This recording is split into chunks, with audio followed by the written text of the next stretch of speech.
मत्ती की अंजील उसका 20वां बाब। क्योंकि आसमान की बादशाही उस घर के मालिक की मानिंद है जो सवेरे निकला ताकि अपने ताकिस्तान में मजदूर लगाए, और उसने मजदूरों से 1 दीनार रोज ठहराकर उन्हें अपने ताकिस्तान में भेज दिया। फिर पहर दिन चढ़े के करीब निकलकर उसने औरों को बाजार में बेकार खड़े देखा और उनसे कहा, तुम भी ताकिस्तान में चले जाओ, जो वाजिब है तुमको दूंगा। बस वो चले गए। फिर उसने दोपहर और तीसरे पहर के करीब निकलकर वैसा ही किया, और कोई 1 घंटा दिन रहे। फिर निकलकर औरों को खड़े पाया और उनसे कहा, तुम क्यों यहाँ तमाम दिन बेकार खड़े रहे? उन्होंने उससे कहा, इसलिए कि किसी ने हमको मजदूरी पर नहीं लगाया। उसने उनसे कहा, तुम भी ताकिस्तान में चले जाओ। जब शाम हुई तो ताकिस्तान के मालिक ने अपने कारिंदा से कहा कि मजदूरों को बुला और पिछलों से लेकर पहलों तक उनकी मजदूरी दे दे। जब वो आए जो घंटा भर दिन रहे लगाए गए थे, तो उनको 1 दीनार मिला। जब पहले मजदूर आए तो उन्होंने ये समझा कि हमको ज्यादा मिलेगा, और उनको भी 1 ही दीनार मिला। जब मिला तो घर के मालिक से ये कहकर शिकायत करने लगे कि इन पिछलों ने 1 ही घंटा काम किया है और तूने इनको हमारे बराबर कर दिया, जिन्होंने दिन भर का बोझ उठाया और सख्त धूप सही। उसने जवाब देकर उनमें से एक से कहा, मियाँ, मैं तेरे साथ बेइंसाफी नहीं करता। क्या तेरा मुझसे 1 दीनार नहीं ठहरा था? जो तेरा है उठा ले और चला जा। मेरी मर्जी ये है कि जितना तुझे देता हूं इस पिछले को भी उतना ही दूं। क्या मुझे रवा नहीं कि अपने माल से जो चाहूं सो करूं? या तू इसलिए कि मैं नेक हूं बुरी नजर से देखता है?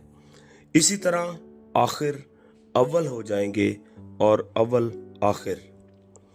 और यरूशलेम जाते हुए यीशु 12 शागिर्दों को अलग ले गया और राह में उनसे कहा, देखो, हम यरूशलेम को जाते हैं, और इब्ने आदम सरदार काहिनों और फकीयों के हवाला किए जाएगा, और वो उसके कत्ल का हुक्म देंगे और उसे गैर कौमों के हवाला करेंगे, ताकि वो उसे ठट्ठों में उड़ाएं और कोड़े मारें और मसलूब करें, और वो तीसरे दिन जिंदा किया जाएगा। उस वक्त जब्दी के बेटों की माँ ने अपने बेटों के साथ उसके सामने आकर सजदा किया और उससे कुछ अर्ज करने लगी।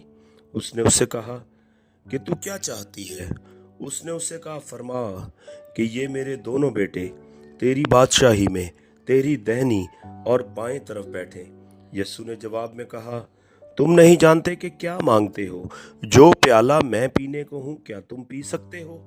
उन्होंने उससे कहा, पी सकते हैं।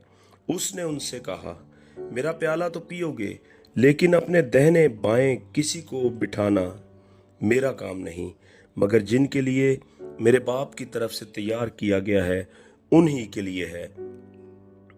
और जब 10 ने ये सुना तो उन दोनों भाइयों से खफा हुए, मगर यीशु ने उन्हें पास बुलाकर कहा, तुम जानते हो कि गैर कौमों के सरदार उन पर हुक्म चलाते और अमीर उन पर इख्तियार जताते हैं। तुम में ऐसा न होगा, बल्कि जो तुम्हें बड़ा होना चाहे वो तुम्हारा खादिम बने, और जो तुम में अव्वल होना चाहे वो तुम्हारा गुलाम बने।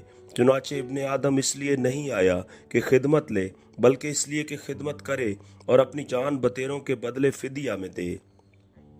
और जब वो यरू से निकल रहे थे, एक बड़ी भीड़ उसके पीछे हो ली, और देखो, 2 अंधों ने जो राह के किनारे बैठे थे, ये सुनकर कि यीशु जा रहा है, चिल्ला कर कहा, ऐ खुदावंद इब्ने दाऊद, हम पर रहम कर।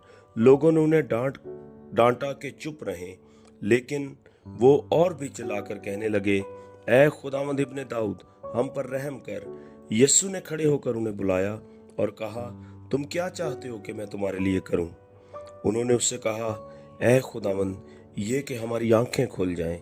यीशु को तरस आया और उसने उनकी आंखों को छुआ, और वो फौरन बीना हो गए और उसके पीछे हो लिए।